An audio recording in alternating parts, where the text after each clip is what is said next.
There's a lot to think about. I want to go back, Ray, and talk about SVB Finance Group, and I want to just go back to the positions that some of these funds had, just to kind of illustrate this. And this was, going back to Q3 of 22. So you could end up having changes in this as far as hedge funds goes. But You're talking about the data, your data source for this. Yeah, I get it. yeah, Yeah. Mm-hmm. yeah. I mean, because you can go back and you can see if they did have this position. Who knows if they exited the position or if they held it. But just to give you an example, Right. Diamond Hill Capital in SVB had 956,756 shares that are worth 320 million back at that time. So imagine a 320 million investment in SVB, which we know would be zero now, right? If they Sure. continued to hold it, because they would Let, got nothing out of that equity, let's right? say it's fair to say that they did not get 320 million out of it. That they probably Something ended up less. with Yeah, somewhere between 320 million and zero. yeah, yeah. But the thing is they also are the largest shareholder at that time, at least, of Webster Financial Corporation, which you probably haven't Mm-hmm. heard of. This is WBS. Okay. They have seven at the end of the 22. They had something like close to 8 billion in total market cap, Mm-hmm. and the investment they had there was worth 143 million. Okay. Um, so then you look at something like Signature Bank, the Mm. the largest shareholder for them was Davis Capital Partners, had shares that were worth like 151 million. Okay. So you start looking at those and you go, okay.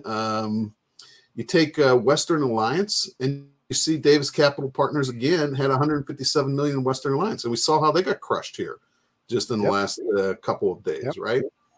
Yep. Um, But you go to pension funds, right? I mean, yeah, this is who's owning the equity in these banks. No, right. the ripple effect from this is very wide throughout our system. It's not just the banks. It's not just that first tier of equity holder. Yeah, This is a big deal that I don't think they realize the full effect of what's going on here. And quite frankly, who else owns treasuries that now has holes in their balance sheet? This you got to yeah, think through this thing in a big right. It way. goes international, right? Right, includes international. So Yeah. And this you know issue what? is a I big want deal. to I want to jump on one other thing about we're being told the banking system is safe and resilient, right? Hmm. I want to mention something else that we haven't mentioned before, and it's something that I have not heard anyone mention. But of course, you're going to hear it first on Avoid Crisis. Credit unions. Okay, what Oh yeah. is the safety of the Hmm. credit union? Again, Hmm. what you have is a balance sheet that has a liability to the depositor. You own a credit union. Then what have you done? You've taken cash in. You're investing Right. in what? In a high yield investment so that you can pay out the amount that you're paying to a credit union. There's a lot of credit unions out there.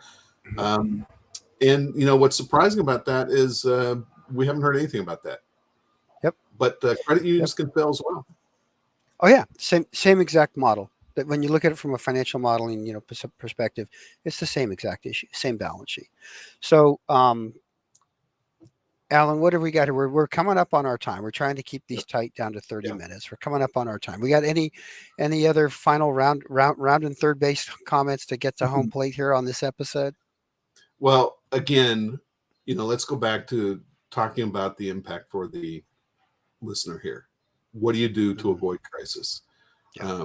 And I think that the very first thing you have to think about is that you have to really question when we're being told that the banking system is resilient. Um, Yes. and you have to really question, why would you hold any excess funds in a bank, whether it is insured or not, when you have a higher return available to you than what the bank is going to pay you for any kind of excess funds. Yeah, most people, they're not necessarily going to look at any kind of cash they have as excess funds, but there's going to be other individuals out there who are going to say, wait a minute, why am I keeping any kind of uninsured deposit Right. here in a bank? Yeah. And Yep. so that is going to ripple into even the top banks. Uh, Yep. Yep. so Eventually, you yeah, should you should without have a tier of liquidity in your investment portfolio, no doubt. action, Yep. Yep. without You, action, you I do as much as we're trying to wrap. I want to. there's a point you made in there that I got to jump on, because you were talking about how the comments that Powell made, and how everything was safe and it's all looking good and so on. Read the comment section of First Republic Bank's quarterly earnings statement. Yeah, we lost some depositors, but we have liquidity, we have these reserves, we have this stuff going. It didn't sound so bad No. at that time, but you go a week later, well, 2 weeks later, and they're gone. So Yeah. beware of what these people are telling you. Do your own thinking. Remember, avoid crisis is analyze, decide, act. So take responsibility for those steps. Always great to see you, Ray. Right on, Alan. Likewise. You too. Hey, I'm in New Orleans. I'm here to go to Jazz Fest. You can see I got my Jazz Fest shirt on, and You do look a yeah. bit festive there. All right, man. Heading out. All right. We will talk to you next week. All right. Take care, man. Avoid crisis. Okay. Bye-bye. Bye-bye.